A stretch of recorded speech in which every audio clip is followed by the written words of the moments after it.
Hello, once again I welcome you all in my accountancy class.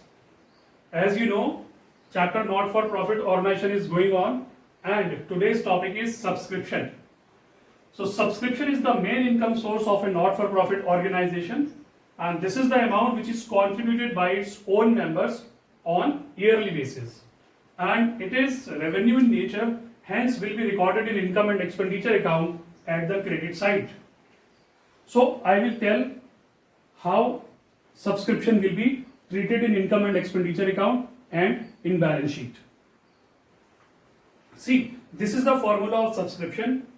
Subscription received during the year will come here and in which outstanding of current year will be added and outstanding of previous year will be deducted, as well as advance in previous year will be added and advance in current year will be deducted. So very simple formula of income of subscription in income and expenditure account, and treatment of subscription will come in balance sheet also. We have to prepare two balance sheet, previous year's balance sheet as well as current year's balance sheet. Previous year's balance sheet will be prepared for the calculation of capital fund. Outstanding of previous year will come in previous year balance sheet at the asset side. Same way outstanding of current year will come in current year's balance sheet at the asset side. Advance subscription of previous year will come in previous year's balance sheet at the liability side, and advance subscription of current year will come in current year's balance sheet at the liability side. Treatment is very simple, but आपके मन में एक question आ रहा होगा कि outstanding will come in asset side and advances will come in liability side, but क्यों? So this why will come in your mind. I will tell answer of this question.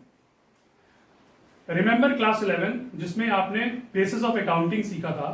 There were two bases of accounting. One was accrual basis and another one was cash basis.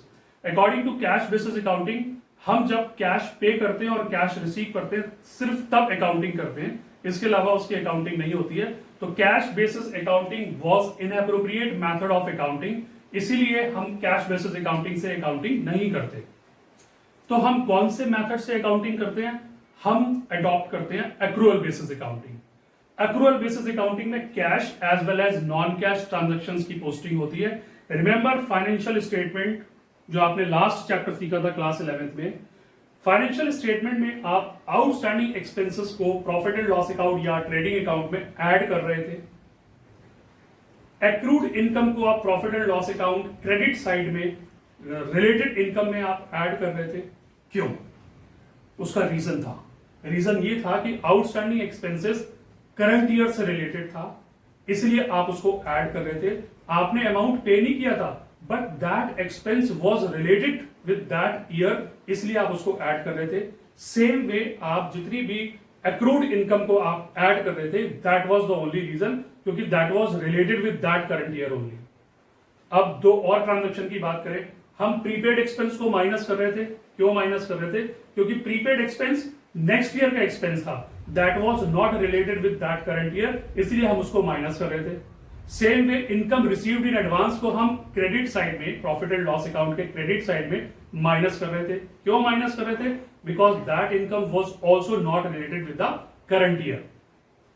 Same system यहां पर adopt करते हैं हम. Outstanding of current year हम क्यों add करेंगे? क्योंकि ये अमाउंट अभी हमें रिसीव नहीं हुई है, but this amount is related with the current year, और अकॉर्डिंग टू एक्रूअल बेसिस हमको करंट ईयर की इनकम चाहे रिसीव हुई हो या नहीं हुई हो शो करनी है, इसलिए हम इसको सब्सक्रिप्शन में ऐड करेंगे. अब क्वेश्चन ये आता है कि आउटस्टैंडिंग ऑफ प्रीवियस ईयर को माइनस क्यों कर रहे हैं? This is outstanding of previous year my dear. तो ये आउटस्टैंडिंग ऑफ प्रीवियस ईयर जब लास्ट ईयर में आउटस्टैंडिंग ऑफ करंट ईयर रहा होगा, इसको हमने वहां पर ऐड कर लिया होगा. तो एक इनकम को हम दो बार तो ऐड नहीं करेंगे. लास्ट ईयर जब हमने इसको ऐड किया होगा, तो इसलिए इस बार ये हमें रिसीव हो रहा है, बट स्टिल हम इसको माइनस करेंगे, क्योंकि this income, this amount is already added in previous year. Previous year से रिलेटेड अमाउंट हमें रिसीव हो रहा है, इसलिए हम इसको माइनस कर देंगे. Now come to advance received in previous year. Previous year में जब ये अमाउंट हमें रिसीव हुआ था, तो that was not related with the current year, हमने इसको माइनस कर दिया था. बट आज इस साल हम जब बात करेंगे, तो इस साल ये अमाउंट इसी साल से रिलेटेड तो है, क्योंकि ये हमें प्रीवियस ईयर में रिसीव हुआ था. प्रीवियस ईयर में जो अमाउंट हमें रिसीव हुआ था एज एडवांस, वो इस साल से रिलेटेड है, करंट ईयर से. तो वो करंट ईयर अब चल रहा है, तो इसलिए हम इसको ऐड करेंगे because this is related with the current year.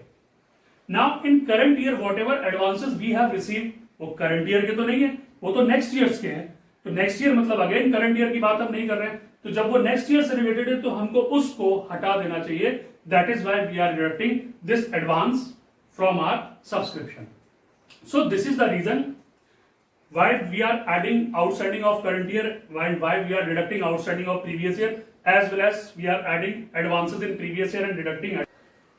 इस तरह से आपको मैं अपनी नेक्स्ट वीडियो में 1 और 2 बहुत ही अच्छे सब्सक्रिप्शन से रिलेटेड एग्जांपल्स को एक्सप्लेन करूंगा. आप मेरी next video related with subscription जरूर देखिएगा. Thank you very much.